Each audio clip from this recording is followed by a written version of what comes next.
Príjemné dobré ránko, troška svieže, nachádzame sa v horskej obci Donovali a dnešnou cyklotrasou nás bude sprevádzať Tomáš. Čauko. Tomáš, sme na Donovaloch, povedz nám niečo viac o tejto obci. Je to obec horská s výrazným športovým zázemím, aj lyžovanie, cyklistika, aj letné športy ako turistika. Na jednu stranu máme Veľkú Fatru, na druhú stranu máme Nízke Tatry, čiže určite taká skôr rekreačná oblasť. Dnes pôjdeme trošku špecificky, nepôjdeme prvýkrát okruh, ale pôjdeme líniovú trasu. Tomáš, povedz nám prečo. Je to preto, že na Donovali sa vieme dostať z Banskej Bystrice samozrejme za vlastné sádlo, alebo využiť cyklobus, ktorý nás sem vyvezie a my už potom máme k dispozícii hrebenia a krásne výhľady. Našu cestu sme začali na Donovaloch, kade sme sa vybrali okolo útulne na Kráme smerom na Španiu dolinu a následne zo Španej doliny sme sa spustili do Uľanky, za ktorou sme prešli nebezpečnou križovatkou smerom na Harmanec. Z Harmanci sme odbočili na Cenovskú dolinu a cez Detkovo sme sa dostali na Laskomerské single traily, ktorými sme zišli do Laskomerskej doliny a následne do Banskej Bystrice.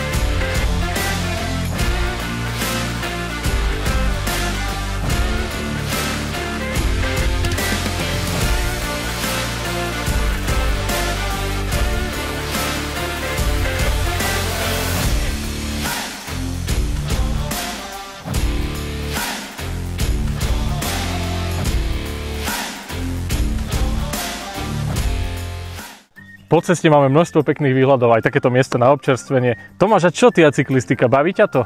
Baví ma to, mám to ako nejaký druh psychohygieny, relaxácie, chodím sa vyventilovať, vyčistiť si hlavu.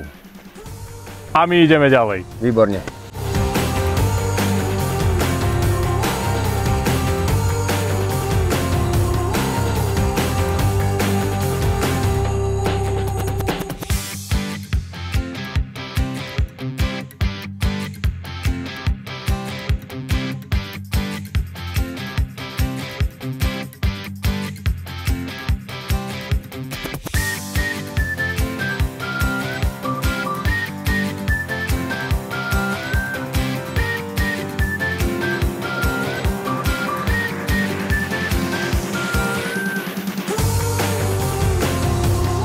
Po ceste sme mali krásne výhľady na Veľkú Fatru s dominantnou krížnou a sme momentálne pod Jelenskou skalou, skade vedie chodník asi 500 metrov k partizánskemu bunkru Morho.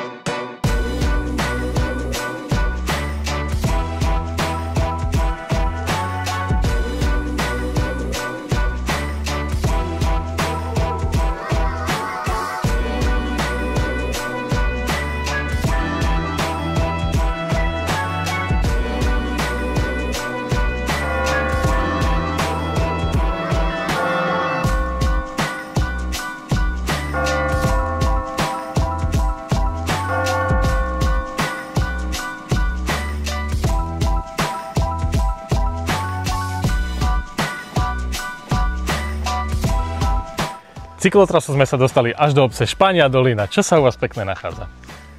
Je tu toho veľmi veľa. Nad nami samozrejme naša krásna halda. Po pravej strane tu je naše krásne múzeum medí, nakoľko sa tu ťažila meď. A čo teda v tom múzeu medí môžeme vidieť? Čo sa tam nachádza? No, nachádzajú sa tam hlavne naše medené rudy, čiže ale nie len medené rudy, to znamená hlavne malachit, azurit, a všetky tie medené minerály. No a okrem medených minerálov ešte aj hociaké iné, či už sú to kryštály, celestíny, všetko možné. Čiže celé venované vlastne ťažbe a špeciálne medi, ktorá je typická pre Španiu dolinu. Teraz sa momentálne presúvame na naše námestie, kde sa nachádza historická škola pána doktora Mistríka. Počul som, že tu máte ešte aj nejakú klopačku, alebo teda čo to je za... Áno, klopačka to je stará historická budova, kde vlastne v klopačke, alebo respektíve vo vežičke tej klopačky zvolávali práve baníkov do práce a preto sa volá aj klopačka. Takže vstávaj Honzo hore, na baňu klopajú, asi nebude len tak, že klopajú, ale naozaj aj klopajú, keď ich volali. Máte tu veľmi, veľmi pekne postavený kostol na takom kopčeku. Viete, koľko schodov k nemu vedie? A viete vy? Neviem, ale poďme si ich zrátať. Tak, nech sa páči. Ako sa ten kostol teda volá? Kostol Premenenia Pána. Poviete nám, koľko tam je schodov, aby som to nemusel šlapať. 161. Donedávno sme mali ešte 162, ale robili novú cestu, tak jeden nám zabetonovali.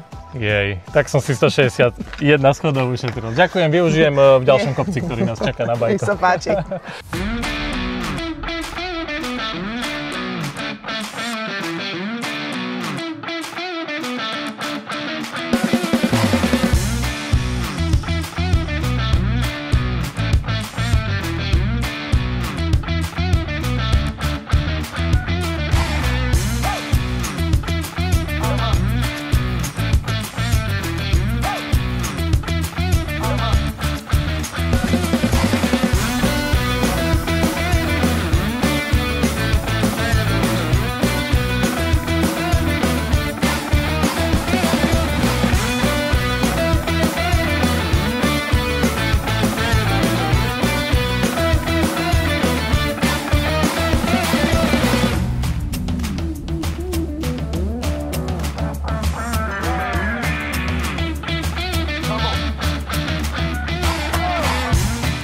Nachádzame sa asi 100 metrov od Ravasského trailu na Laskomerských single trailoch, kde tu máme takúto krásnu vyhliadku na celú Banskú Bystricu.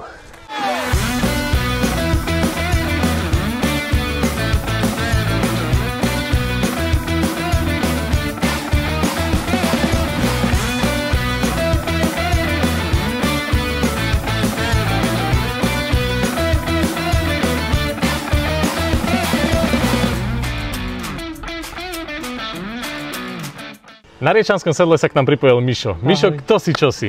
Volám sa Michal, som členom OZ Kolesom. A čomu sa venujete? Venujeme sa budovaniu single trailov v Laskomerskej oblasti. A môžeš nám aj povedať, akými sme my dneska šli? Áno, dneska sme šli stúpacím trailom Koreňovka, potom sme šli single trailom Ravasky. Odtiaľ sme sa prepojili na trail Laskomerský. A keď sme ho došli, tak sme si ešte trošku vyšlapali, išli sme na Flow Trail a Pump Trail Hámor a Hamrik. Mišo, ako dlho sa venujete tejto činnosti budovaniu trailov? To budovaniu trailov sa venujeme už 11 rokov. Pekne, tak to si už nejaký ten krampáčik v ruke pár víkendov podržal, čo? Už áno, už sme nejaké aj zodrali. Máte to tu pekne vybudované, radosť jazdiť, paradička. A my sa presúvame do Bystrice.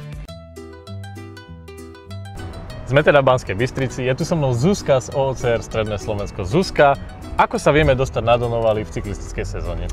No, môžete využiť náš skvelý produkt Cyklobus, ktorý začne premávať, mal by začať premávať 24.5. Čo ako cyklisti v tejto Banskej Bystrici môžeme vidieť, zažiť? Máte tu veľké množstvo kultúrno-historických pamiatok, ktoré môžete navštíviť, múzea, rôzne divadlá, ale osobne mám skúsenosť, že po dobrej bajkovačke padne skôr nejaké dobré pivko a občerstvenie. Máme tu veľa parádnych prevádzok aj kaviarní. Fúha, tak to sa tešíme. Samozrejme jedno pivko.